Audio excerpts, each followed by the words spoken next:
என் பெயர் வினோத்குமார்.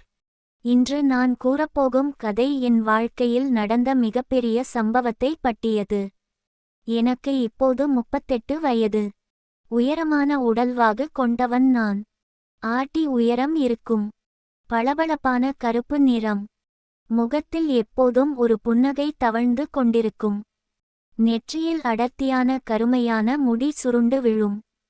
கண்கள் கூர்மையாக இருக்கும். மீசை சின்னதாக நேர்த்தியாக வைத்திருப்பேன். நான் உடுத்தும் விதத்தில் மிகவும் கவனமாக இருப்பேன். சாதாரண சட்டை பேண்ட் அணிந்தாலும் அதை சுத்தமாகவும் நேர்த்தியாகவும் உடுத்துவேன். என் பேச்சில் ஒரு இனிமை இருக்கும். நான் பேசும்போது என்னை சுற்றி இருப்பவர்கள் கவனமாக கேட்பார்கள். என் குரல் ஆழமாகவும் தெளிவாகவும் இருக்கும். சிரிக்கும்போது என் கண்களிலும் ஒரு பிரகாசம் தெரியும். நான் ஒரு தனியார் நிறுவனத்தில் பிட்டராக வேலை பார்த்து கொண்டிருக்கிறேன். வேலை கஷ்டமானது. காலையில் 6 மணிக்கு கிளம்பி இரவு 8 மணிக்கு வீடு திரும்புவேன். ஆனால் நான் என் வேலையை மிகவும் நேர்மையாக செய்வேன். அலுவலகத்தில் எல்லோரும் என்னை மதிப்பார்கள். என் மேலதிகாரிகள் என்னை நம்புவார்கள். எனக்கு திருமணமாகி 12 வருடங்கள் ஆகிவிட்டன.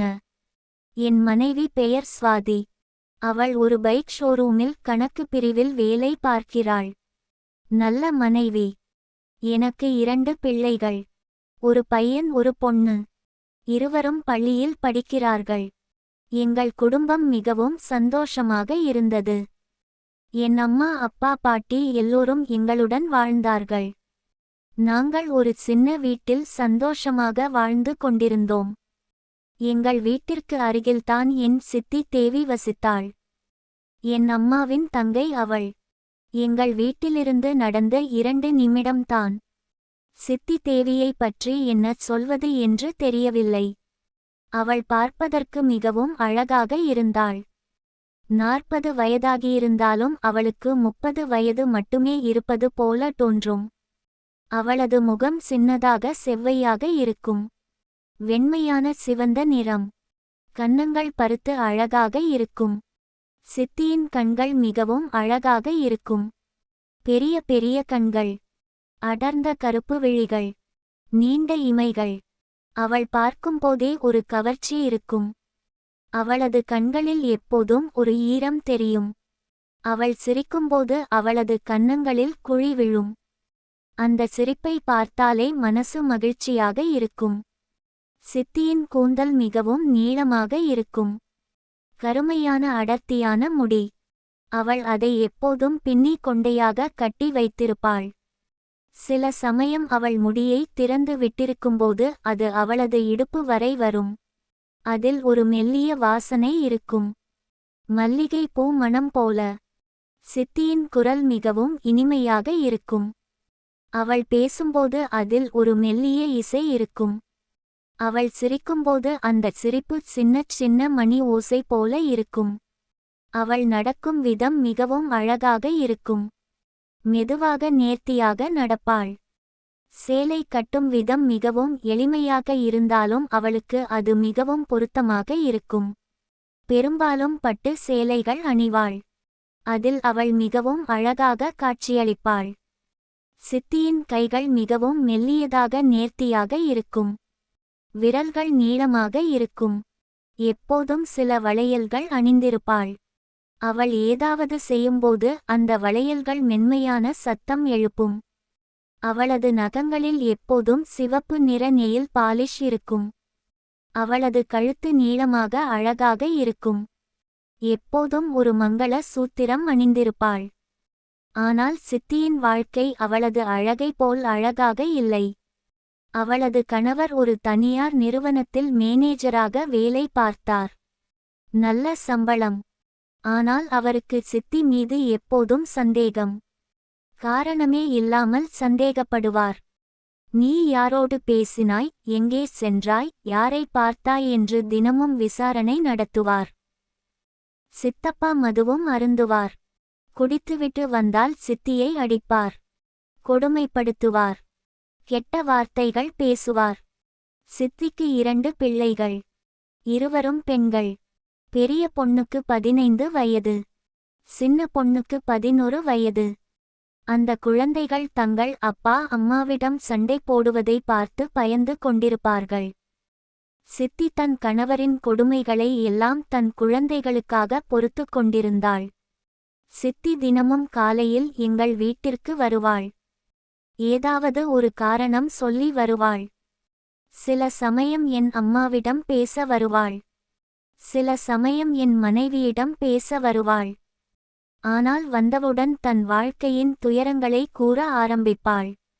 நேற்று இரவு என்ன நடந்தது என்று விவரமாக கூறுவாள். சில சமயம் அழுவாள். கண்கள் வீங்கியிருக்கும். முகத்தில் அடிவடுக்கள் இருக்கும். என் அம்மா தன் தங்கையை ஆறுதல்படுத்துவாள். என் மனைவியும் அவளுக்கு தைரியம் சொல்வாள். நானும் சித்திக்கு ஆறுதல் கூறுவேன். உன் கணவர் ஒரு நாள் மாறுவார் என்று கூறுவேன். பொறுமையாக இரு என்று சொல்வேன். புள்ளி. சித்தி என் பேச்சை கவனமாக கேட்பாள். அவளுக்கு என் பேச்சு மிகவும் பிடிக்கும். நீ சொல்வது எல்லாம் சரிதான் என்று சொல்வாள். காலப்போக்கில் நானும் சித்தியும் நல்ல நண்பர்களாக மாறினோம். அவள் எனக்கு சித்தி என்ற முறையை தாண்டி ஒரு நல்ல தோழியாக மாறினாள். அவளும் என்னை மரியாதையோடும் நட்போடும் நடத்தினாள். நாங்கள் இருவரும் எல்லா விஷயங்களையும் பகிர்ந்து கொள்வோம். அலுவலகத்தில் நடந்த சம்பவங்களை நான் அவளிடம் கூறுவேன். அவளும் தன் வாழ்க்கையில் நடப்பதை என்னிடம் கூறுவாள். நாங்கள் இருவருக்கும் ரொம்ப விஷயங்கள் ஒத்து போயின. இருவருக்கும் பழைய தமிழ் திரைப்படங்கள் மிகவும் பிடிக்கும். எம்.ஜி.ஆர். சார் படங்கள் பார்த்தாலே எங்களுக்கு சந்தோஷம். சிவாஜி சார் நடிப்பை பற்றி மணிக்கணக்கில் பேசுவோம். எந்த படத்தில் எந்த காட்சி எப்படி இருந்தது என்று விவாதிப்போம். சில சமயம் பாடல்களை ரசிப்போம். கண்ணதாசன் பாடல்கள் நம் மனசை தொடும் இல்லையா என்று பேசுவோம். எங்கள் இருவருக்கும் காபி குடிப்பது ரொம்ப பிடிக்கும். காலையில் எழுந்தவுடன் முதலில் காபி. இல்லைனா நாள் ஆரம்பிக்காது. பிறகு அலுவலகத்தில் 10 மணிக்கு ஒரு காபி. மதியம் 3 மணிக்கு ஒரு காபி. மாலையில் 5 மணிக்கு ஒரு காபி. இரவு சாப்பிட்ட பிறகு ஒரு காபி. இப்படி காபி இல்லாமல் எங்களால் இருக்கவே முடியாது. எப்படி காபி தயாரிக்க வேண்டும் என்பதில் எங்கள் இருவருக்கும் ஒரே கருத்து. பால் அதிகம் இருக்கக்கூடாது. டிகாக்ஷன் நன்றாக இருக்க வேண்டும். சர்க்கரை சரியான அளவு இருக்க வேண்டும். சித்தி காபி தயாரிப்பதில் நிபுணி. அவள் போடும் காபி மிகவும் சுவையாக இருக்கும்.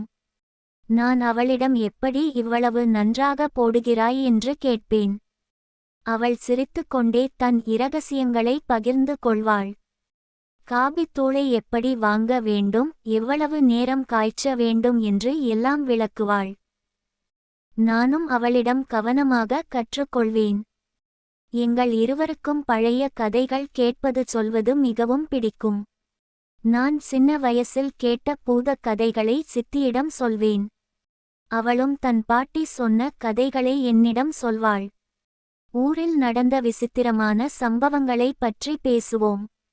யாருக்கு என்ன நடந்தது என்று விவாதிப்போம். சில சமயம் நாங்கள் இருவரும் கதைகளில் மூழ்கி மணிக்கணக்கில் பேசிக் கொண்டிருப்போம். நானும் சித்தியும் ஒருவருக்கொருவர் பல உதவிகள் செய்து கொண்டிருந்தோம். சித்திக்கு மின்சாரம் சம்பந்தமான வேலைகள் வந்தால் என்னை அழைப்பாள். நான் போய் ஃபியூஸ் மாற்றுவேன், சுவிட்ச் போர்டு சரி செய்வேன், விளக்கு பொருத்துவேன். சித்தியின் வீட்டில் குழாய் கசிந்தால் என்னை அழைப்பாள். நான் போய் அதை சரி செய்து கொடுப்பேன். சித்தியின் வாஷிங் மெஷின் கெட்டால் நான் தான் அதை சரி செய்வேன். அவளுக்கு கம்ப்யூட்டர் பிரச்சனை வந்தால் என்னை அழைப்பாள். அவளது மொபைல் போனில் ஏதாவது சிக்கல் வந்தால் நான் தான் அதை சரி செய்வேன். சித்தியும் எனக்கு பல உதவிகள் செய்வாள். என் சட்டையில் பட்டன் விழுந்தால் அவள் தான் தைத்து கொடுப்பாள். என் பேண்டில் சிறிய கிழிசல் வந்தால் அவள் அதை அழகாக தைத்து தருவாள். என் மனைவிக்கு சமையலில் ஏதாவது சந்தேகம் வந்தால் சித்தியிடம் கேட்போம். அவள் மிகவும் பொறுமையாக விளக்குவாள். சில சமயம் அவள் விசேஷ உணவுகள் தயாரித்து எங்கள் வீட்டிற்கு அனுப்புவாள். குறிப்பாக அவள் செய்யும் பாயசம் மிகவும் சுவையாக இருக்கும். நான் சந்தைக்கு போகும்போது சித்திக்கு என்ன வேண்டும் என்று கேட்பேன். அவள் சின்ன சின்ன பொருட்களை வாங்கி வரும்படி கேட்பாள். நான் அவளுக்கு வேண்டியவற்றை வாங்கிக் கொடுப்பேன். அவளும் எனக்கு சின்ன சின்ன உதவிகள் செய்வாள். நான் ஏதாவது மறந்துவிட்டால் அவள் நினைவூட்டுவாள். என் குழந்தைகளுக்கு ஏதாவது வேண்டும் என்றால் அவள் உடனே கொடுப்பாள். சித்திக்கு பணம் வேண்டும் என்றால் என்னிடம் கேட்பாள். நானும் உடனே கொடுப்பேன். அவளுக்கு வங்கிக்கு போக வேண்டும் என்றால் நான் தான் அவளை கூட்டிக் கொண்டு போவேன். அவளுக்கு மருத்துவமனையில் ஏதாவது வேலை இருந்தால் நான் அவளோடு செல்வேன். அவளது குழந்தைகளுக்கு பள்ளி சார்ந்த ஏதாவது வேலை இருந்தால் நான் உதவுவேன். அவர்களுக்கு படிப்பில் சந்தேகம் வந்தால் நான் விளக்குவேன். சித்தியும் என் குழந்தைகளை மிகவும் நன்றாக பார்த்துக் கொள்வாள். என் மனைவி வேலைக்கு போனபின் என் குழந்தைகள் பள்ளியிலிருந்து வந்தால் சித்தி அவர்களுக்கு சாப்பாடு போட்டு அனுப்புவாள். அவர்கள் ஏதாவது கேட்டால் சித்தி உடனே செய்து கொடுப்பாள். என் குழந்தைகளுக்கும் சித்தியின் வீடு இரண்டாவது வீடு போல இருந்தது. நானும் சித்தியும் அடிக்கடி தனிமையில் பேசுவோம். மாடியில் நான் ஒரு சிறிய தோட்டம் வைத்திருந்தேன். ஞாயிற்றுக்கிழமை காலையில் சித்தி எங்கள் வீட்டிற்கு வருவாள். நானும் அவளும் மாடிக்கு போவோம். செடிகளுக்கு தண்ணீர் ஊற்றுவோம். களைகளை பிடுங்குவோம். செடிகளின் வளர்ச்சியை பார்ப்போம். அப்போது நாங்கள் நிறைய பேசுவோம். கடந்த வாரத்தில் என்ன நடந்தது என்று பகிர்ந்து கொள்வோம். அலுவலகத்தில் என் மேலதிகாரி என்ன சொன்னார் என்று கூறுவேன். சித்தி தன் கணவரின் நடவடிக்கைகளை பற்றி கூறுவாள். மாடியில் நாங்கள் இருவரும் அமர்ந்து பேசுவோம் என்றால் 2-3 மணி நேரம் ஆகிவிடும். காலையில் 8 மணிக்கு ஆரம்பித்து 11 மணி வரை பேசிக்கொண்டிருப்போம். சூரிய ஒளி நன்றாக இருக்கும். காற்று மெதுவாக வீசும். சித்தியின் முடியில் காற்று விளையாடும். அவளது முகம் சூரிய ஒளியில் பிரகாசமாக தெரியும். அவள் சிரிக்கும்போது அவளது முகம் மேலும் அழகாக இருக்கும். மதிய வேளையில் நான் அலுவலகத்திலிருந்து வீட்டிற்கு வரும்போது சில சமயம் சித்தி தனியாக இருப்பாள். அவளது கணவரும் குழந்தைகளும் வெளியே சென்றிருப்பார்கள். நான் வீடு வந்ததும் சித்தி என்னை அழைப்பாள். வா வா வினோத், ஒரு காபி குடிச்சிட்டு போ என்று சொல்வாள். நான் அவள் வீட்டிற்கு செல்வேன். அவள் எனக்கு காபி போட்டு கொடுப்பாள். நாங்கள் அவள் வீட்டு ஹாலில் அமர்ந்து பேசுவோம். அவள் சோபாவில் அமர்ந்திருப்பாள். நான் எதிரே இருக்கும் நாற்காலியில் அமர்ந்திருப்பேன். காபி குடிக்கும்போது நாங்கள் பேசிக் கொண்டிருப்போம். ஊரில் என்ன நடக்கிறது என்று பேசுவோம். டிவியில் வரும் சீரியல்களை பற்றி விவாதிப்போம். அரசியல் விஷயங்களை பற்றி பேசுவோம். சில சமயம் வெறும் வீண் பேச்சு பேசுவோம். ஆனால் அந்த அரை மணி நேரம் மிகவும் சந்தோஷமாக இருக்கும். மாலை வேளையில் எங்கள் வீட்டில் எல்லோரும் ஒன்றாக டிவி பார்ப்போம். செய்திகள் வரும். பிறகு ஏதாவது சீரியல் வரும். அப்போது சித்தியும் வந்து எங்களுடன் அமர்ந்து பார்ப்பாள். என் அம்மா ஒரு பக்கம் அமர்ந்திருப்பாள். என் மனைவி வேறு பக்கம் அமர்ந்திருப்பாள். குழந்தைகள் தரையில் அமர்ந்திருப்பார்கள். சித்தி என் அருகில் வந்து அமர்ந்து கொள்வாள். விளம்பரம் வரும்போது நாங்கள் பேசுவோம். இந்த சீரியல் எப்படி இருக்கிறது என்று பேசுவோம். நடிகர்களின் நடிப்பை பற்றி பேசுவோம். வாரத்திற்கு ஒருமுறை சந்தைக்கு போவோம். பொதுவாக சனிக்கிழமை மாலையில் போவோம். என் மனைவி தயாராகிக் கொள்வாள். சித்தியும் வருவாள். நானும் அவர்களுடன் வருவேன். சந்தையில் காய்கறி கடை, மளிகை கடை, துணி கடை என்று பல கடைகளுக்கு செல்வோம். சித்தி ஏதாவது ஒரு காய்கறியை கையில் எடுத்து பார்ப்பாள். என்னிடம் இது நல்லா இருக்கா என்று கேட்பாள். நான் பார்த்து சொல்வேன். சில சமயம் என் மனைவி வேறு ஒரு கடையில் இருப்பாள். சித்தியும் நானும் மட்டும் இருப்போம். அப்போது நாங்கள் நெருக்கமாக நின்று பொருட்களை தேர்வு செய்வோம். சித்தி எனக்கு சட்டை, துணி வாங்கி தருவாள். இந்த நிறம் உனக்கு நன்றாக இருக்கும் என்று சொல்வாள். நானும் அவளுக்கு சேலை வாங்கி தருவேன். இது உனக்கு அழகாக இருக்கும் என்று சொல்வேன். சில சமயம் எங்கள் இருவருக்கும் ஒரே மாதிரியான பொருட்கள் பிடிக்கும். ஒரே நிறம், ஒரே டிசைன் என்று.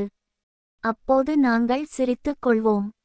நம்ம 2 பேருக்கும் சிந்தனை ஒன்னு போல இருக்கே என்று சொல்வோம். என் வாழ்க்கையில் சித்தி மிகவும் முக்கியமான இடத்தை பிடித்திருந்தாள். அவள் எனக்கு ஒரு நல்ல நண்பன். நான் எதையும் அவளிடம் பகிர்ந்து கொள்வேன். அலுவலகத்தில் ஏதாவது பிரச்சனை வந்தால் அவளிடம் சொல்வேன். அவள் எனக்கு ஆலோசனை கூறுவாள். வீட்டில் ஏதாவது பிரச்சனை வந்தால் அவளிடம் பேசுவேன்.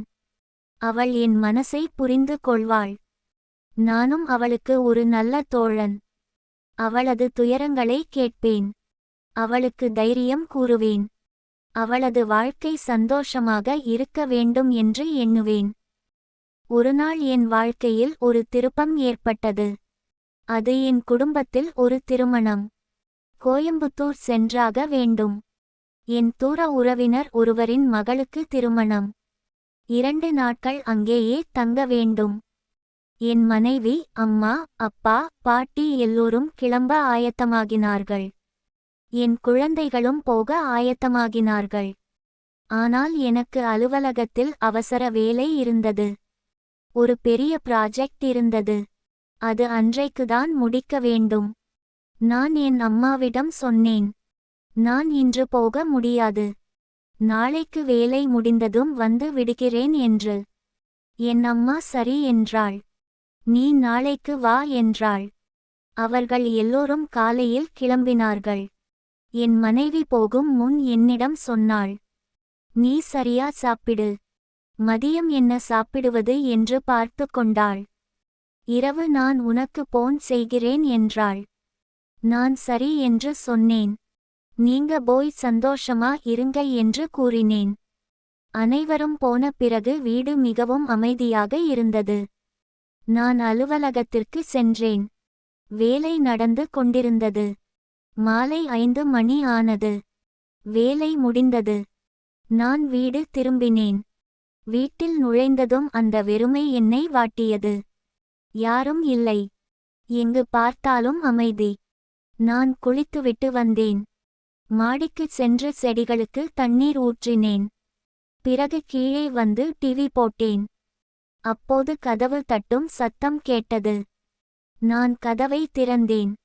சித்தி நின்று கொண்டிருந்தாள். அவளது முகம் வீங்கியிருந்தது. கண்கள் சிவந்திருந்தன.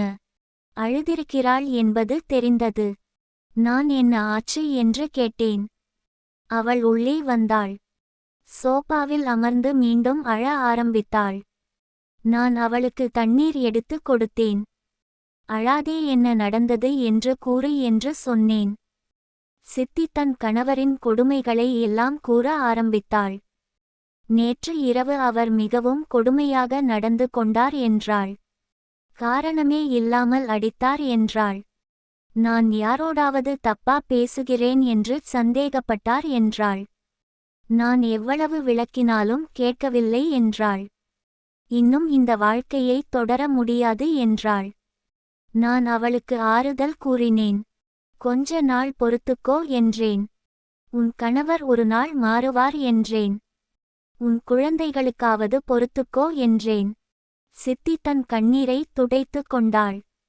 நீ சொல்வது சரிதான் என்றாள். ஆனால் எனக்கு மிகவும் கஷ்டமாக இருக்கிறது என்றாள். நான் அவளுக்கு காபி தயாரித்து கொடுத்தேன். நாங்கள் இருவரும் அமர்ந்து காபி குடித்தோம். மெல்ல மெல்ல சித்தி சாதாரணமாக மாறினாள். அவளது முகத்தில் புன்னகை தோன்றியது. நாங்கள் வேறு விஷயங்களை பேச ஆரம்பித்தோம். ஊரில் நடந்த ஒரு நகைச்சுவை சம்பவத்தை நான் கூறினேன். சித்தி சிரித்தாள். அவளது சிரிப்பு இன்னும் இனிமையாக இருந்தது. நாங்கள் டிவி போட்டோம். ஏதோ ஒரு திரைப்படம் ஓடிக்கொண்டிருந்தது. நாங்கள் அதை பார்த்து கொண்டே பேசினோம். அந்த படத்தில் வரும் நடிகர்களை பற்றி பேசினோம். அந்த பாடல்களை பற்றி பேசினோம்.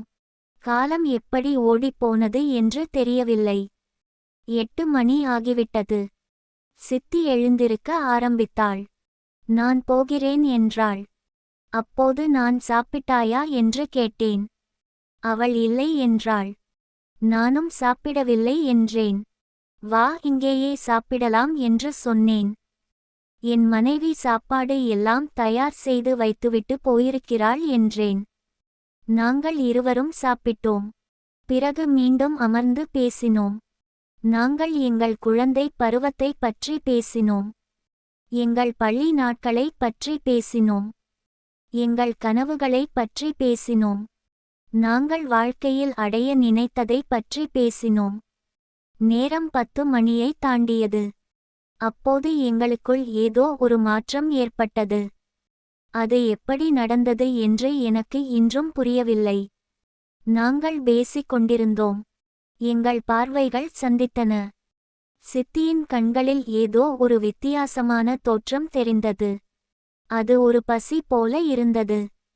ஒரு ஏக்கம் போல இருந்தது. என் மனதில் அப்போது ஏதோ ஒரு தவறான எண்ணம் தோன்றியது. நான் அதை ஒதுக்கி தள்ள முயற்சித்தேன். ஆனால் அது மேலும் வலுவாக வந்தது. அந்த தனிமை, அந்த இருட்டு, நாங்கள் இருவரும் மட்டும் இருப்பது எல்லாம் சேர்ந்து என் மனதில் ஒரு எண்ணத்தை உருவாக்கியது. சித்தியும் என்னை வித்தியாசமாக பார்த்தாள். அவளும் என்னை நோக்கி நகர்ந்தாள். நானும் அவளை நோக்கி நகர்ந்தேன். அடுத்த நிமிடம் நாங்கள் இருவரும் மிகப்பெரிய தவறு செய்தோம். நாங்கள் அந்த கணத்தில் எல்லா நீதிகளையும் மறந்தோம். எல்லா உறவுகளையும் மறந்தோம். எல்லா பொறுப்புகளையும் மறந்தோம். அன்று இரவு நாங்கள் வெகுநேரம் அந்த தவறை செய்தோம். பல மணி நேரம் கழிந்தது. அதிகாலை 3 மணி இருக்கும். எல்லாம் முடிந்த பிறகு எங்களுக்கு புரிந்தது நாங்கள் என்ன செய்துவிட்டோம் என்று. சித்தி திடீரென அழ ஆரம்பித்தாள். நான் என்ன செய்துவிட்டேன் என்று கதறினாள். தன் மார்பில் அடித்து கொண்டாள். தன் தலைமுடியை பித்து கொண்டாள். நான் ஒரு பாவி என்றாள்.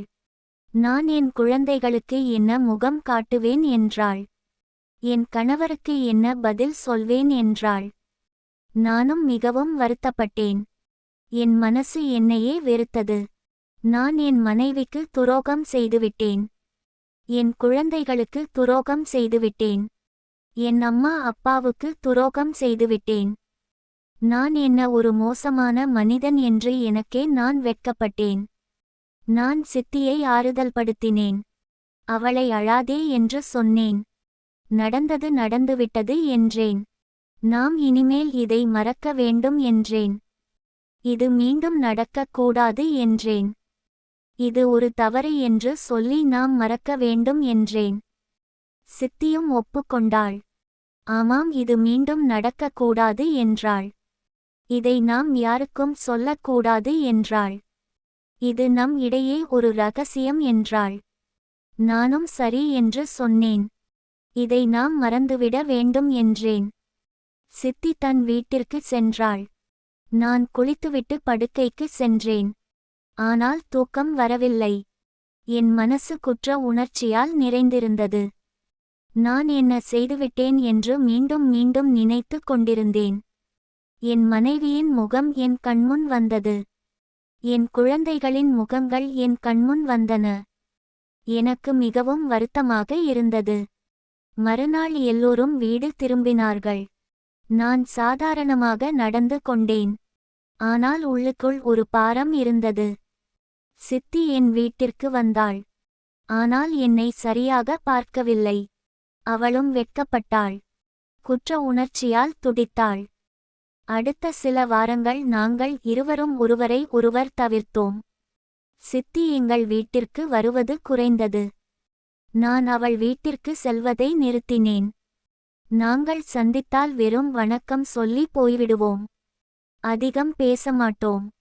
நாங்கள் இருவரும் அந்த நிகழ்வை மறக்க முயற்சித்தோம். ஆனால் நாட்கள் செல்லச் செல்ல விஷயங்கள் மாறின. ஒரு மாதம் கழித்து சித்தி மீண்டும் எங்கள் வீட்டிற்கு வந்தாள். முதலில் மிகவும் விரைப்பாக இருந்தது. ஆனால் மெல்ல மெல்ல நாங்கள் மீண்டும் பேச ஆரம்பித்தோம். 2 மாதங்கள் கழித்து நாங்கள் பழைய நிலைக்கு திரும்பினோம். மீண்டும் நண்பர்களாக மாறினோம். ஆனால் உள்ளுக்குள் ஒரு மாற்றம் இருந்தது. நாங்கள் பார்க்கும் விதத்தில் ஒரு வித்தியாசம் இருந்தது. தனிமையில் இருக்கும்போது எங்களுக்குள் ஒரு பதற்றம் இருந்தது. ஒரு இழுப்பு இருந்தது. நாங்கள் அதை எதிர்க்க முயற்சித்தோம். ஆனால் அது எங்களை விட்டு போகவில்லை. 6 மாதங்கள் கழிந்தது. நாங்கள் மிகவும் கவனமாக இருந்தோம். அந்த தவறு மீண்டும் நடக்கக்கூடாது என்று உறுதியாக இருந்தோம். ஆனால் விதி வேறு மாதிரி திட்டமிட்டிருந்தது. ஒருநாள் சித்தி என்னிடம் சில 1000 ரூபாய் கேட்டாள். அவளுக்கு அவசரமாக பணம் வேண்டும் என்றாள். நான் சரி என்றேன். மாலையில் கொண்டு வருகிறேன் என்றேன். அன்று சித்தியின் வீட்டில் எல்லோரும் வெளியூர் சென்றிருந்தார்கள். அவளது கணவர் வேலைக்காக வேறு ஊருக்கு சென்றிருந்தார். அவளது குழந்தைகள் பள்ளி பயணத்திற்கு சென்றிருந்தார்கள். சித்தி மட்டும் வீட்டில் தனியாக இருந்தாள். மாலை 5 மணி இருக்கும். நான் பணத்தை எடுத்துக்கொண்டு சித்தியின் வீட்டிற்கு சென்றேன். கதவை தட்டினேன். சித்தி கதவை திறந்தாள். உள்ளே வா என்றாள். நான் உள்ளே சென்றேன். பணத்தை அவளிடம் கொடுத்தேன். அவள் நன்றி என்றாள். பிறகு அவள் என்னை உட்காரச் சொன்னாள். ஒரு காபி குடிச்சிட்டு போ என்றாள். நான் வேண்டாம், நான் போகிறேன் என்றேன். ஆனால் அவள் வற்புறுத்தினாள். அதனால் நான் அமர்ந்தேன். அவள் காபி தயாரித்து கொண்டு வந்தாள். நாங்கள் அமர்ந்து காபி குடித்தோம். டிவி போட்டு வைத்திருந்தாள். ஏதோ ஒரு படம் ஓடிக்கொண்டிருந்தது. நாங்கள் பார்த்து கொண்டே பேசினோம். சாதாரண விஷயங்களை பேசினோம். ஊரில் என்ன நடக்கிறது என்று பேசினோம். நேரம் கடந்து கொண்டிருந்தது. 8 மணி ஆகிவிட்டது. நான் எழுந்திருக்க முயற்சித்தேன். ஆனால் சித்தி நில்லு நில்லு, இன்னும் கொஞ்ச நேரம் இரு என்றாள். நான் மிகவும் தனிமையாக உணர்கிறேன் என்றாள். கொஞ்ச நேரம் பேசலாம் என்றாள். நான் உட்கார்ந்தேன். நாங்கள் எங்கள் வாழ்க்கையைப் பற்றி பேசினோம். எங்கள் கனவுகளைப் பற்றி பேசினோம். சித்தி தன் துயரமான வாழ்க்கையைப் பற்றி கூறினாள். எப்படி தன் கணவர் தன்னை கொடுமைப்படுத்துகிறார் என்று கூறினாள். எனக்கு ஒரு சந்தோஷமான வாழ்க்கை வேண்டும் என்றாள். அப்போது மீண்டும் அது நடந்தது. எங்கள் பார்வைகள் சந்தித்தன. சித்தியின் கண்களில் மீண்டும் அதே ஏக்கம் தெரிந்தது. என் மனதில் மீண்டும் அந்த தவறான எண்ணம் தோன்றியது. இந்த முறை நான் எதிர்க்கவில்லை. சித்தியும் எதிர்க்கவில்லை. மீண்டும் நாங்கள் அதே தவறை செய்தோம். இந்த முறை நாங்கள் எந்த வருத்தமும் இல்லாமல் செய்தோம். அன்று மாலை முழுவதும் வெகு நேரம் அந்த தவறை செய்தோம். பலமுறை செய்தோம். இந்த முறை குற்ற உணர்ச்சி அவ்வளவு இல்லை. எல்லாம் முடிந்த பிறகு நாங்கள் பேசினோம். இது நம் இடையே ஒரு இரகசியமாக இருக்க வேண்டும் என்று முடிவு செய்தோம். யாருக்கும் தெரியக்கூடாது என்று உறுதியாக சபதம் செய்தோம். அதன் பிறகு எங்கள் உறவு மாறிவிட்டது. நாங்கள் வெறும் நண்பர்களாக இல்லாமல் ஒரு தவறான உறவில் சிக்கிக்கொண்டோம். வாய்ப்பு கிடைக்கும் போதெல்லாம் நாங்கள் அந்த தவறை செய்தோம். என் வீட்டில் யாரும் இல்லாதபோது சித்தி வருவாள். அல்லது சித்தி வீட்டில் யாரும் இல்லாதபோது நான் போவேன். மாடியில், தோட்டத்தில் என்று எங்கு தனிமை கிடைக்கிறதோ அங்கெல்லாம் நாங்கள் சந்தித்து அந்த தவறை செய்தோம். 1 வருடம் கடந்தது. எங்கள் இரகசியம் யாருக்கும் தெரியவில்லை. நாங்கள் மிகவும் கவனமாக இருந்தோம். வெளியில் நாங்கள் சாதாரண உறவினர்கள் போல நடந்து கொண்டோம். ஆனால் தனிமையில் நாங்கள் காதலர்கள் போல நடந்து கொண்டோம். ஆனால் நான் உள்ளுக்குள் வேதனைப்பட்டேன். நான் என் மனைவிக்கு துரோகம் செய்து கொண்டிருக்கிறேன் என்ற எண்ணம் என்னை வாட்டியது. ஆனால் சித்தியின் அருகாமை என்னை கட்டுப்படுத்த விடவில்லை. நான் அவளை விட்டு விலக முடியவில்லை.